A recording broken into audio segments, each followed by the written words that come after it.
Carta do apóstolo Paulo aos Efésios, capítulo 1, a partir do verso 3, nós vamos ler até o verso 7.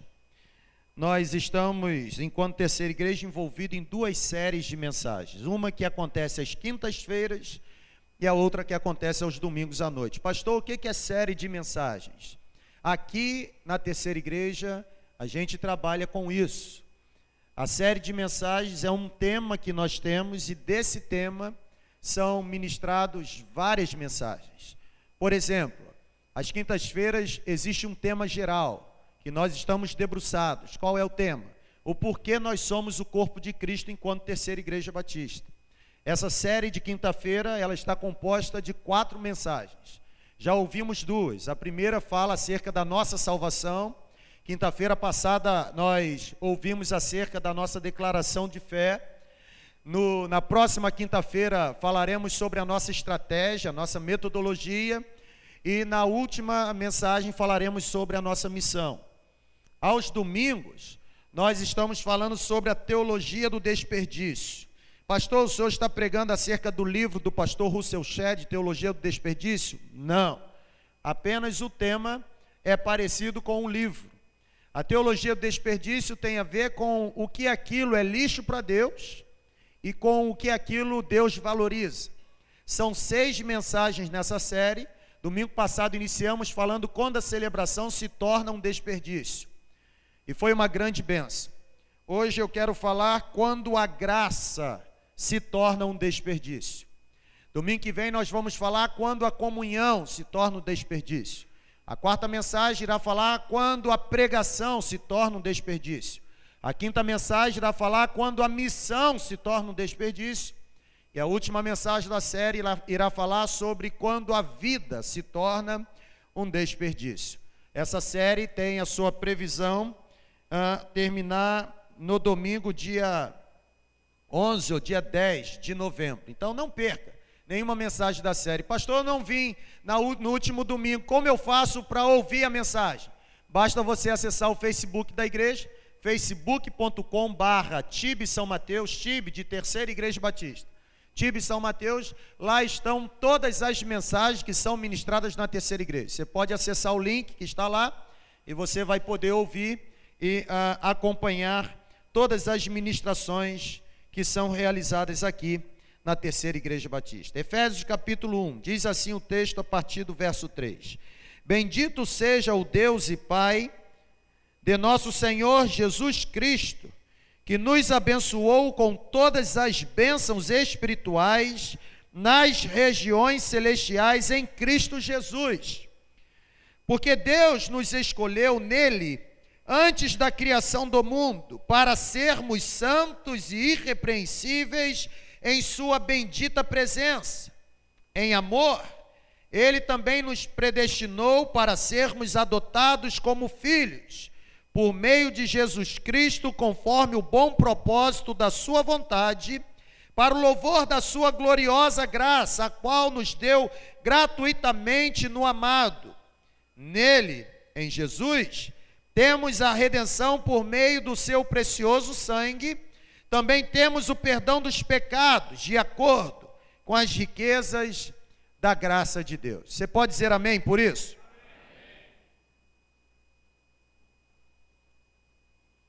Eu não poderia iniciar essa segunda mensagem da série sobre o que é um desperdício de outro jeito, senão lembrando você que graça ou a graça foi e sempre será o melhor presente que o cristianismo entregou à humanidade.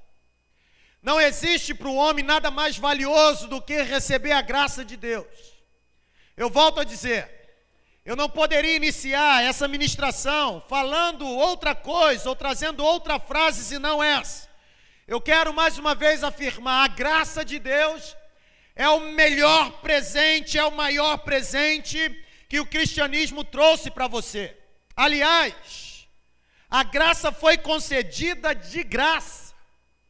E ela foi concedida de graça para as pessoas que não mereciam recebê-la. Isso é graça.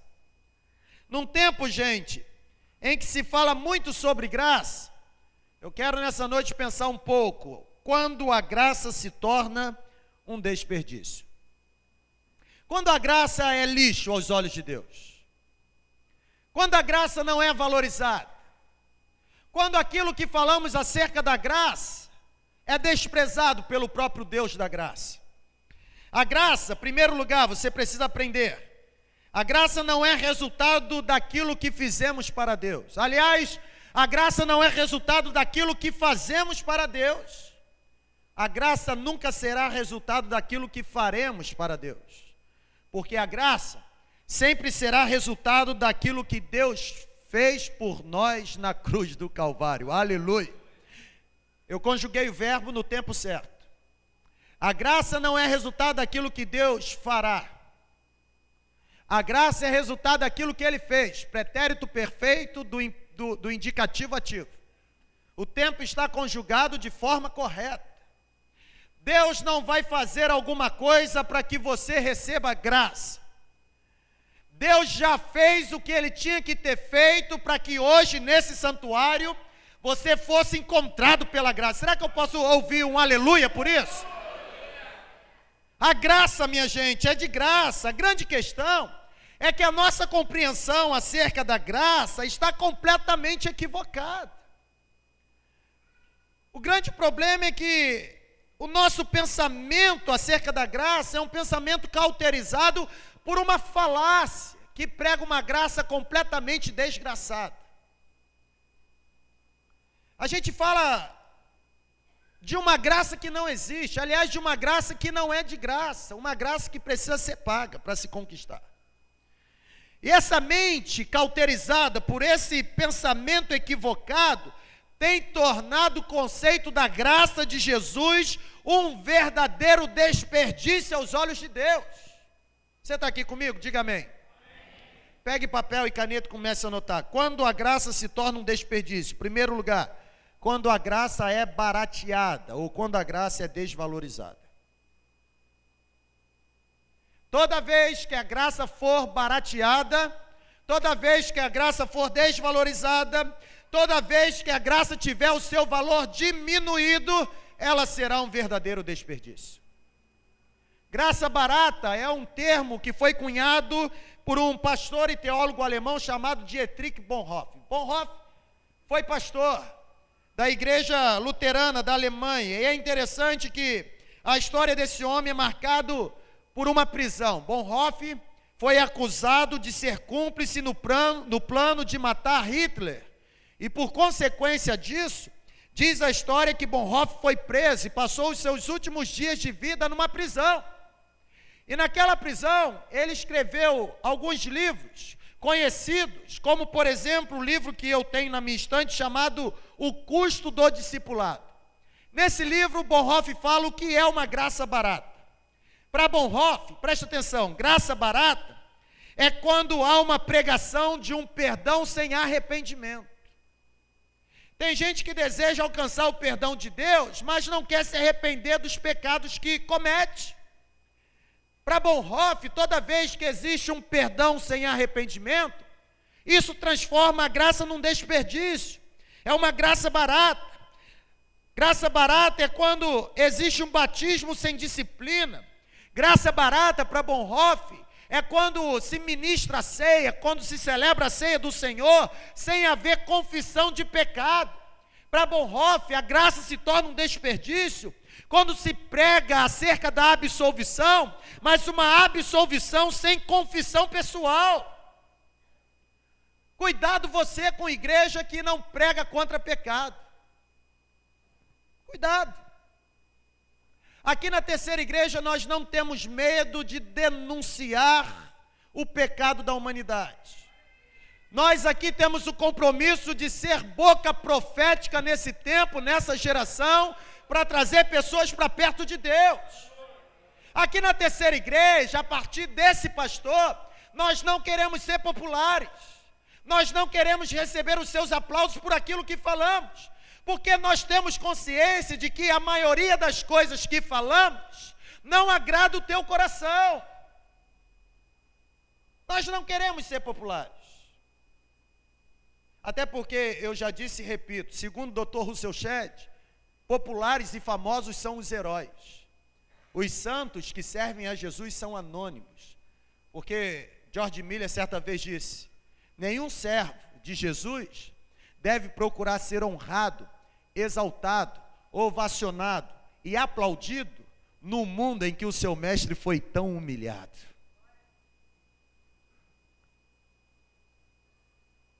Nós não podemos transformar a graça de Deus em desperdício, gente.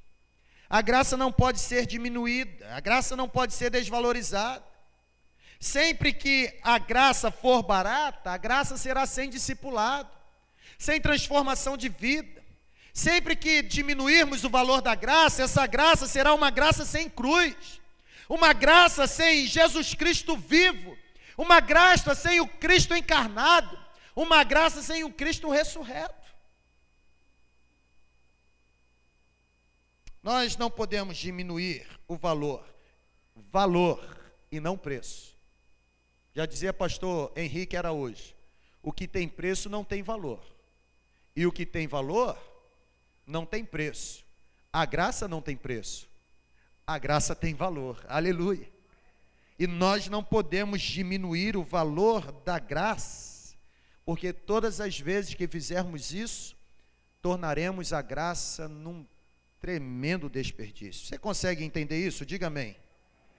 No reino de Deus, gente, segundo a mensagem do Evangelho da Graça, nenhuma pessoa recebe bênção, nenhuma pessoa é abençoada, nenhuma pessoa recebe pagamento de acordo com o seu mérito. No reino de Deus, no reino da graça, nenhuma pessoa é recompensada a partir do seu merecimento pessoal, não. Quando a graça é desvalorizada, quando a graça se torna uma graça barata, algumas pessoas merecem receber mais do que outras. Quando a graça é desvalorizada, quando a graça se torna uma graça barata, algumas pessoas podem pensar que são maiores do que as outras. Porém, no evangelho da verdadeira graça, no evangelho do reino de Jesus, a palavra merecimento não existe. A palavra merecimento, ela não é utilizada. Basta olharmos para o texto que nós lemos, ele será projetado aqui à frente de novo. Olha o que Paulo diz em Efésios capítulo 1, a partir do versículo 3, diz: olha, bendito seja o Deus, bendito seja o Pai de nosso Senhor Jesus Cristo, que nos, leia bem alto, que nos abençoou. Esse texto está refutando a graça barata, a graça desvalorizada. Esse texto está refutando essa tendência ministrada hoje nas igrejas, de que você é abençoado a partir daquilo que você tem. Aliás, com o que você faz no reino, torna Deus refém do que você fez, logo ele se torna o seu devedor e você o credor. O que Paulo está dizendo é o seguinte: bendito seja o Deus e Pai de nosso Senhor, que nos abençoou com todas as bênçãos, ou seja, a iniciativa de abençoar foi dele. Você é abençoado não pelo mérito que você tem. Você que está nesse santuário, você foi abençoado porque bendito seja o nome do Pai do nosso Senhor. Ele tomou a iniciativa de te abençoar. E ele te abençoa apesar de onde você está. Por quê eu digo isso? Porque eu tenho certeza que essa graça, ela é capaz de alcançar você, ainda que você esteja no buraco mais profundo do universo. Não existe buraco fundo que a graça de Deus não tire você de lá. Aplauda o Senhor.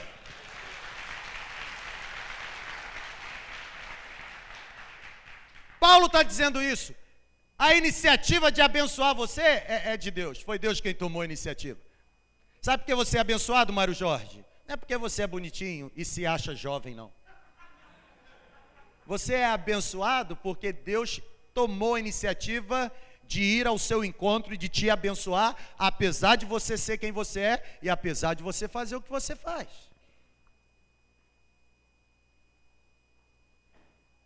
Por que nós somos tão abençoados, gente? É uma pergunta. Por que nós somos tão abençoados? Quer a resposta? Porque pela graça, Deus tomou a iniciativa de nos abençoar. Olha que coisa interessante, continua o versículo. Olha o que Paulo diz assim, e outra coisa, hein? Ele nos escolheu nele antes da criação do mundo, ou seja, nós não fomos escolhidos por méritos humanos. Aliás, nós não fomos escolhidos em nós mesmos. Nós fomos escolhidos nele.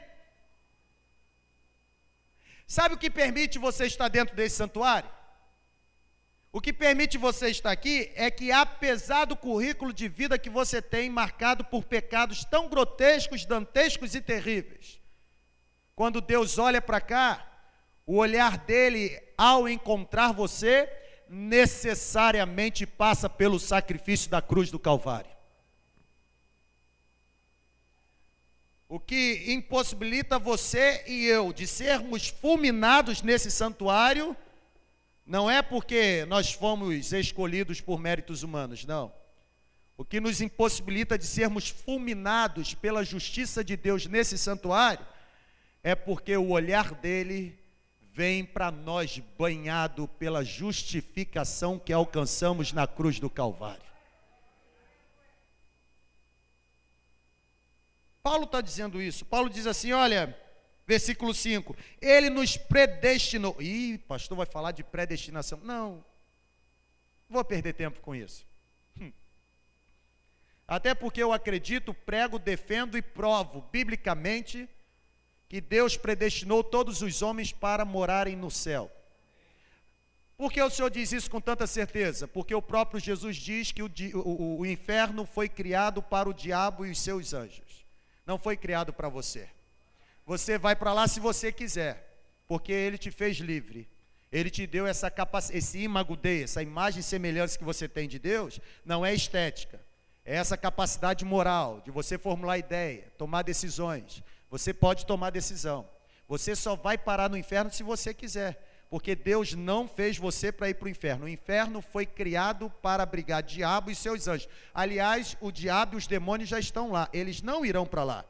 Eles já estão lá. Eles não serão condenados. Eles já estão condenados. E a Bíblia diz, em Romanos 16, que Deus irá esmagar a cabeça da serpente pelos pés da igreja. Aleluia. Ele nos predestinou. Para quê? Ou, segundo o que? O versículo diz. O que termina lá? Conforme o bom propósito da sua vontade. Ninguém é salvo por mérito humano, porque é bonitinho, entendeu? Porque faz as coisas legais. Gente, olha aqui. Realizar boas obras não tem a ver com salvação. Tem a ver com obrigação nossa enquanto seres humanos. Nós devemos fazer boas obras porque é um compromisso nosso enquanto ser humano. Efésios capítulo 2, versículo 8, Paulo diz o seguinte: não se iluda, meu filho, não se iluda, vocês são salvos pela graça, e essa graça você consegue ser salvo por meio da fé. Isso não vem de vocês, é dom de Deus. Vocês não são salvos por obras, porque se fossem, vocês iriam se gloriar das obras que vocês fazem. Não é por obras, é pela graça. Você não pode diminuir o valor da graça. Você não pode tornar a graça uma graça barata. Por último, nesse texto, Paulo diz o seguinte, versículo 6, e para o louvor da sua gloriosa graça, graça que nos deu gratuitamente. Que coisa legal. Num mundo em que impera o evangelho mercadológico, mercantilista, capitalista, em que para se conseguir alguma coisa na igreja tem que se pagar, a Bíblia está olhando para você e dizendo o seguinte: para entrar no céu, não precisa pagar. Para ser abençoado, não precisa pagar, porque as bênçãos não podem ser compradas. Para ser abençoado, basta crer. A fé, você deposita em Jesus. O restante, Jesus te dá de forma graciosa. Você não paga nada. A graça é de graça. Você pode dizer isso? 1, 2, 3 e já. A graça é de graça. Não transforme a graça numa desgraça. Não transforme a graça em uma graça barata. Não diminua o valor da graça de Deus. A graça é de graça, gente. A graça é de graça. Não há espaço para meritocracia no Evangelho da Graça. Não há espaço para um humanismo. Não há espaço para o merecimento humano. Até porque a Bíblia diz que foi Deus quem criou todas as coisas. Tudo que foi criado passou pelo toque de Deus. Eu confesso que às vezes eu entro em crise quando eu prego isso. Que tudo que foi criado passou pelo toque de Deus. Porque às vezes eu olho para alguns tão maltratados, né? E falo assim, isso passou pelo toque de Deus? Passou também, gente. Passou também. Tudo passa pelo toque de Deus, viu, Valdirene? Tudo passa pelo toque de Deus. Deus criou absolutamente tudo. E é interessante que a mesma Bíblia diz que Ele não somente criou todas as coisas, mas também todas as coisas que foram criadas pertencem a Ele. Ele não somente cria, mas Ele é dono de tudo. Você precisa ser lembrado de que você não é dono de absolutamente nada. Você pode ser dono relativamente de alguma coisa, mas absolutamente você não é dono de nada. Você veio para cá sem ter nada e você vai sair desse mundo sem levar nada. Nu você veio, e nu você sairá. Foi a expressão de Jó. Nu saí do ventre da minha mãe, e nu voltarei para lá. Deus dá, Deus tira, bendito para sempre será o nome dele. O nosso problema é que a gente acha que é dono de alguma coisa. Você pode ser dono relativamente do carro que você anda, mas absolutamente você não será dono, porque quando você deixar esse mundo, você não vai levar o carro com você. Só existe um que é dono de absolutamente tudo. O nome dele se chama Jesus. Ele não somente cria, mas ele é dono de absolutamente tudo. Pastor, então eu sou o quê? Você é um mero administrador. Quem administra se torna responsável. Quem é responsável não é dono. Vai chegar um momento em que quem é responsável precisará prestar conta daquilo que está administrando.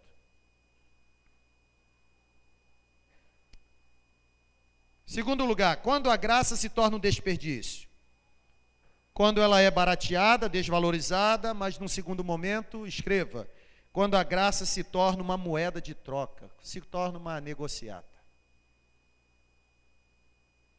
Gente, é terrível. A graça, ela se torna uma moeda de troca. E quando ela se torna, pastor? Quando ela é oferecida como um produto de consumo.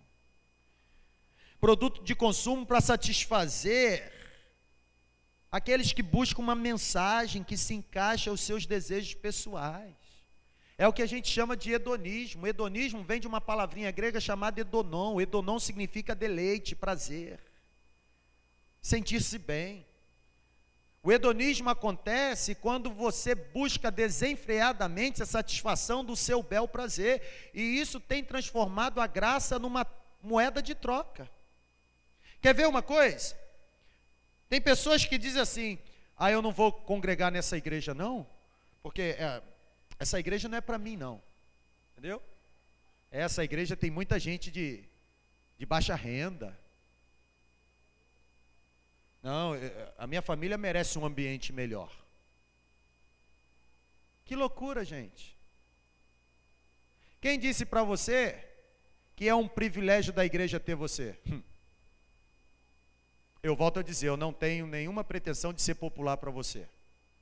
Eu já sou amado pela minha mulher, pelas minhas filhas, pelo meu Deus e pelos meus pais. Eu não posso me eximir da responsabilidade de pregar a palavra para você do jeito que ela tem que ser pregada.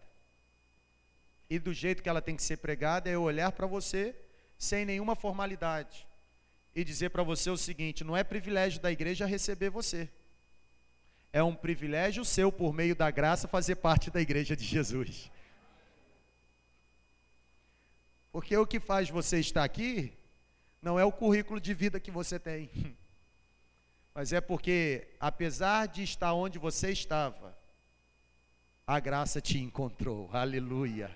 A graça me encontrou, gente. A graça me encontrou. Eu não merecia estar aqui. Eu não merecia viver a vida que eu vivo. A graça me encontrou. A graça me encontrou quando eu estava no buraco mais profundo. A graça me encontrou quando eu fazia aquilo que eu desagradava a Deus. A graça me encontrou quando eu fazia parte daqueles que zombavam de Deus. Não transforme a graça numa moeda de troca.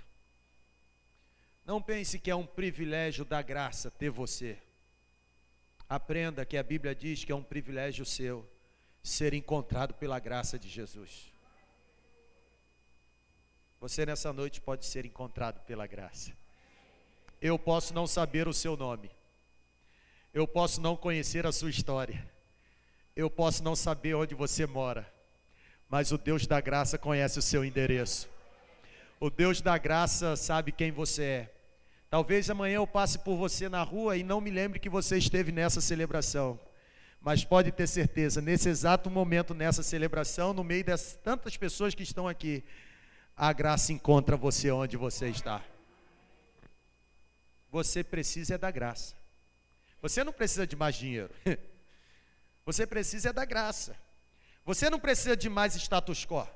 Você precisa da graça. Você não precisa de mais posições. Você precisa da graça. Não transforme a graça numa moeda de troca. A graça, ela se torna uma moeda de troca quando ela é oferecida como espetáculo para um público. A graça, ela se torna uma moeda de troca quando, em espetáculo para um público, ela fala aquilo que o público deseja ouvir, aquilo que é conveniente aos seus ouvidos. E aí começam essas mensagens prometendo estabilidade, prometendo status quo, prometendo crescer na pirâmide social. Gente, a Bíblia diz que a escala de crescimento no Evangelho da Graça não é para cima, é para baixo. A Bíblia diz que todos aqueles que almejam ser exaltados algum dia, necessariamente precisam passar pelo caminho da humilhação. A Bíblia diz: haja em você o sentimento que houve em Cristo Jesus, o qual, sendo Deus, não teve por usurpação alguma o ser igual a Deus. Começou a descer. Antes, esvaziou-se, assumindo a forma de homem, e estando em forma de homem, foi obediente até morte, morte de cruz. Pelo que Deus o exaltou soberanamente. Começa o processo de exaltação. E lhe deu o nome que está sobre todo nome, para que ao nome de Jesus todos os joelhos dos que estão no céu, na terra e debaixo da terra se dobre, e toda a língua confesse que Ele é o Senhor, para a glória de Deus Pai. Você precisa aprender que no reino de Deus, quem quiser ser grande, tem que se tornar pequeno. Quem quiser ser mega, como diz o texto, o primeiro, ou o maior, mais importante, tem que se tornar, sabe o quê? Riperetas. Aquele cara que fica no porão do navio, remando, sem ninguém o ver. Ninguém sabe o nome dele, aliás, ninguém sabe nem a fisionomia dele. Mas se ele não estiver lá, o povo não consegue fazer uma boa navegação. Quem quiser ser mais importante, olha, trabalhe nos bastidores. É isso que a Bíblia diz. Quem quiser ser o principal, protos, o início da fila, aqui ó, se torne dulos, escravo, vai para o final da fila. Gente, o Evangelho da Graça destrona o reino humano. No reino humano, valoriza-se o eu. No reino da graça, destrona-se o eu. No reino humano, importa que eu cresça, que eu desenvolva, que eu apareça, que eu progrida. No reino da graça, importa que eu diminua, que eu desapareça, que eu deixe de existir e que o Evangelho da Graça exista a partir de mim. Não torne a graça uma moeda de troca. Não faça isso. Outro dia eu estava ouvindo um desses pastores midiáticos, e ele transformava a graça numa moeda de troca, e é interessante. E deixa eu abrir um parênteses e dizer o seguinte: eu não estou falando mal de pastor, até porque eu não estou citando o nome. Se você conhece algum pastor que faz isso, e você está se doendo por ele, problema é seu, não é meu, porque eu não faço isso.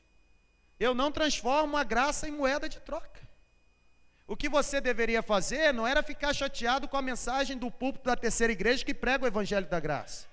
O que você deve fazer é pegar o sermão da terceira igreja, gravar no pendrive, botar esse pastor para ouvir, se é que ele está transformando a graça numa moeda de troca.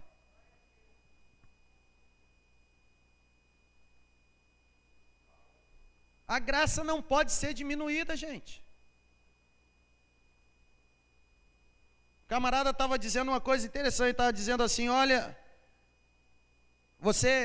Deus tem uma bênção para você.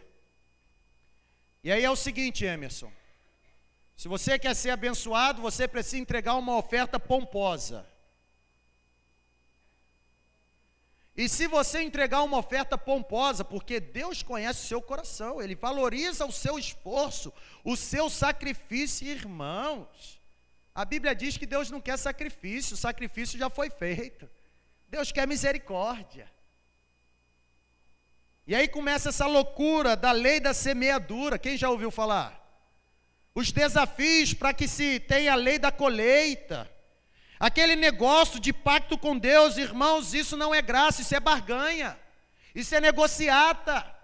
Isso é negociação. Isso não é evangelho. Isso é discurso de Satanás. Concordam comigo, sim ou não? Não diminua a graça. Nós não podemos usar a opção de comprar a graça de Deus. Comprar a graça não é a mensagem do evangelho do reino. Comprar a graça é a mensagem do evangelho da prosperidade. Dar, entregar, faz parte da nossa adoração. O evangelho da prosperidade faz com que o dar, o entregar, seja uma atividade de barganha, uma atividade de negociação. Como crentes em Cristo Jesus, nós não podemos permanecer calados diante desses falsos ensinamentos. Nós não podemos, irmãos, nós precisamos ser boca profética. Pastor, mas vão perseguir o Senhor. Não tem problema, a Bíblia já me avisou isso em Mateus 5,12. Bem-aventurados serão vocês quando forem perseguidos por causa da justiça, porque assim também perseguiram os profetas que existiram antes de vocês. Mas não fique com medo não, alegre o seu coração, porque grande é a sua recompensa no céu. Esse negócio de dar para receber, isso não é evangelho da graça, isso é evangelho da prosperidade, irmãos. Nós não podemos permanecer calados diante desses falsos ensinos que continuam a habitar na igreja e têm prejudicado a fé do povo. Eu confesso que o mais preocupante para mim hoje não é apenas esses ensinos habitarem na igreja, mas é que esses ensinos do evangelho da prosperidade estão arrastando milhares de seguidores para beber dessas águas sujas, essas águas nojentas, essas águas mentirosas. Irmãos, onde já se viu a preocupação última da vida ser conquistar, almejar, não, eu serei muito abençoado se eu tiver o carro zero. O apóstolo Paulo olha para você e diz o seguinte: se a sua esperança se limita nessa terra, você é o mais miserável de todos os homens. Deixa eu dizer uma coisa para você, você pode ter o carro da última geração, você pode ter dinheiro na conta para dar e vender, mas se você reunir todos os bens que você tem, eles juntos não chegarão aos pés da grande glória que Deus tem para revelar para você. Há algo muito maior para você na eternidade. Você precisa acreditar nisso, cara. Aquilo que olho nenhum viu, para você vibrar. Aquilo que olho nenhum viu, ouvido nenhum ouviu, não foi capaz de entrar na mente humana. É exatamente o que Deus preparou para você. Aplauda o Senhor. Isso é evangelho da graça. Eu fico ainda mais perturbado quando esses ensinamentos do evangelho da riqueza ou da prosperidade estão tão impregnados, capazes de transmitir ou formar futuras gerações que não deixarão nenhum legado de discipulado, não falarão nada que reflete o reino da graça, o reino ou a mensagem da graça, a mensagem do evangelho. Gente, não desperdice a graça. Não torne a graça um desperdício. Não torne a graça um lixo aos olhos de Deus. Se você faz parte da igreja de Jesus, não é por conta do seu merecimento. Se você faz parte da igreja de Jesus, é porque apesar do seu demérito, o favor de Deus encontrou você. Por último, a graça se torna um desperdício quando ela é barateada, desvalorizada, quando ela se torna uma moeda de troca. É interessante, né? Moeda de troca. Quer dizer, se você paga, então não é graça, porque graça é de graça. Incoerência, né? A graça, pela lógica, é de graça. Se não é de graça, tem um custo. Se tem um custo, não pode ser graça. Ficou legal isso, né? Vou escrever. Não me pede para repetir que eu não lembro mais. Depois você ouve lá no Facebook. Mas é interessante, né? Se eu fosse penteca, eu ia dizer assim, desceu agora fresquinho, né?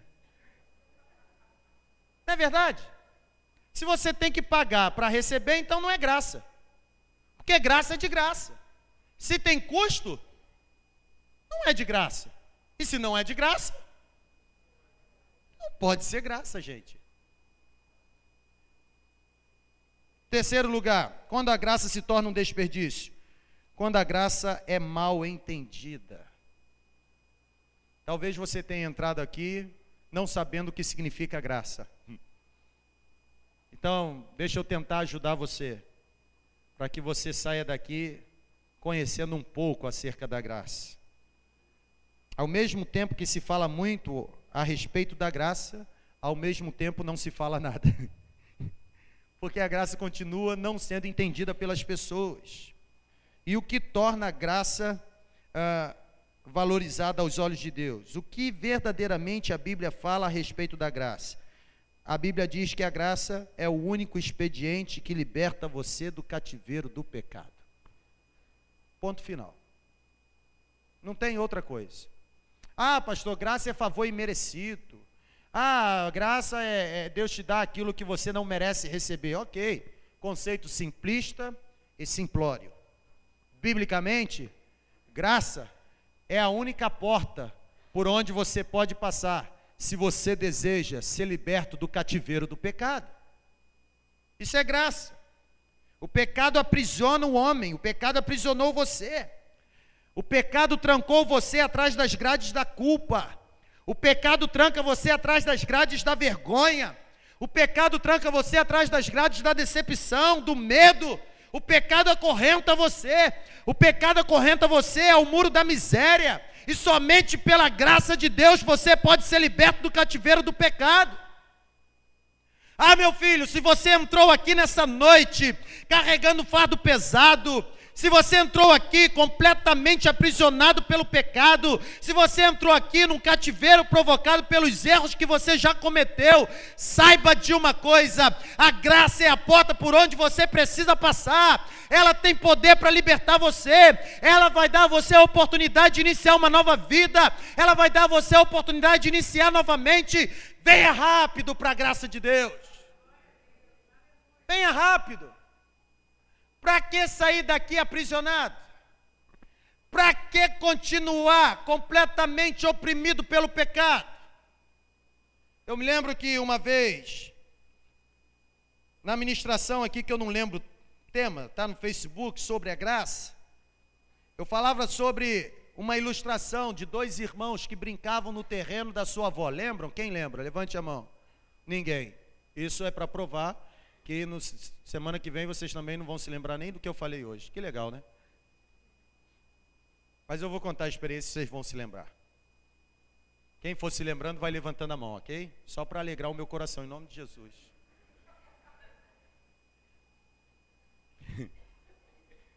Dois irmãos brincando.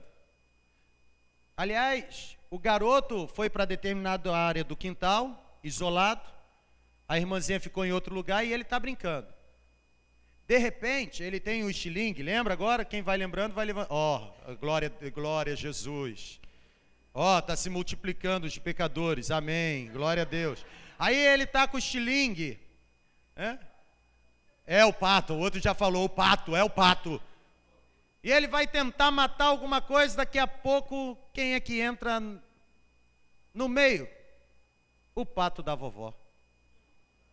Aí o que ele faz? Matou o pato. Ele olha lá, mais uma pecadora, mais um pecador, aleluia, Deus abençoe, seja escrito o seu nome no livro da vida, né? Aí, ele rapidamente olha para o lado, não tem ninguém, pega o pato e esconde o pato da vovó. Cava o negócio assim, se a vovó souber vai me matar. Esconde aquele negócio, faz lá a oração fúnebre, canta o hino que a vovó, que o pato gostava, tal, pá, fez o culto fúnebre e sai. Aí beleza. Daqui a pouco chega a hora do almoço, a vovó chama os 2 netinhos para o almoço. Termina o almoço, a pia está cheia de louça para ser lavada. Mais uma pecadora. Mais uma, ó, aleluia, gente. Glória a Jesus, aleluia. Aí a vovó olha e diz assim: minha filha, para a netinha, você lava a louça para a vovó? Aí a netinha olha para o irmão e diz assim: não, meu irmão, vovó, me disse que ele faz questão de lavar. O irmão olhou para ela, aí ela chegou perto dele e falou assim: olha o pato. Aí ele...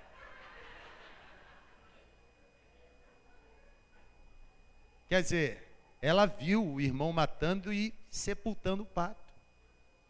E diz a história que naquele dia e muitos outros dias, aquele garoto voltou à pia para lavar as louças. Por quê? Por causa do pato. Quem é que está chantageando você por causa do pecado que você cometeu? Ah, não se rende a essa chantagem não, rapaz. Confessa o seu pecado hoje para Jesus, porque a graça liberta você disso. Para de ficar indo para a pia, lavar, porque você quer esconder pecado. Tem alguma criança que está... Fica tranquilo. Oh, aleluia, Senhor, cuida lá. Onde é que eu estava no sermão? O pato. Entendeu? Isso, meu filho, vai lá em nome de Jesus. Gente, o pato é o pato. Para de ficar indo para a pia, lavar louça, porque você quer esconder pecado. Para que esconder pecado? O pecado é como um câncer, ele vai corroendo você, meu filho. Para que continuar preso se a porta está aberta? Você conhece algum prisioneiro que com a porta da prisão aberta, ele fale assim: não, eu quero continuar preso, vou ficar aqui, porque o meu chamado é permanecer aqui? Que nada, gente. Chega ali naquele centro de detenção provisória e abre as portas das celas para ver o que vai acontecer.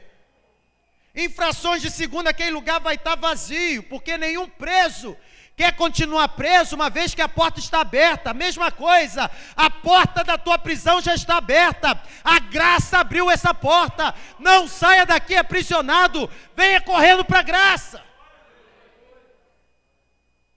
Pastor, quanto eu tenho que pagar para o advogado legislar em meu favor? Nada. 1 João diz que você não deve pecar, não deve cometer o crime, mas se você cometer o crime e for preso, lembre-se de que você tem um advogado, a saber, o seu nome é Jesus. Venha para a graça. Você deseja vir para a graça? Ou você deseja sair daqui ainda aprisionado pelo pecado? A graça é de graça. Que mensagem esquisita, pastor. Eu não tenho que pagar nada. Eu fui numa igreja em que alguém virou e falou assim: pegue a maior nota que você tem no bolso e coloque na mão direita. Eu estou dizendo porque eu já vi isso acontecer. Ok. Agora pegue a menor nota e coloque na mão esquerda. Isso lá não acontece na Bahia não, irmão Pedro. Só aqui no Espírito Santo. Aí agora diz assim: agora que você tem a maior nota na mão direita e a menor na mão esquerda, erga as duas para o alto. Aí eu pergunto, Isabela, você vai dar o melhor ou o pior para Deus? Irmãos, isso é manipulação, isso é feitiçaria. Quem faz isso é feiticeiro. Isso não é evangelho da graça. Porque o evangelho da graça não se interessa com o que você entrega, mas como você entrega. O evangelho da graça não tem a ver com valor monetário, tem a ver com disposição do coração. O evangelho da graça não está interessado naquilo que você traz. O evangelho da graça está interessado na sinceridade da sua alma. Mais do que o que você tem para dar, o que Deus está interessado em quem você pode se tornar nas mãos dele. Venha rápido! Venha rápido para a graça! Porque a graça é de graça.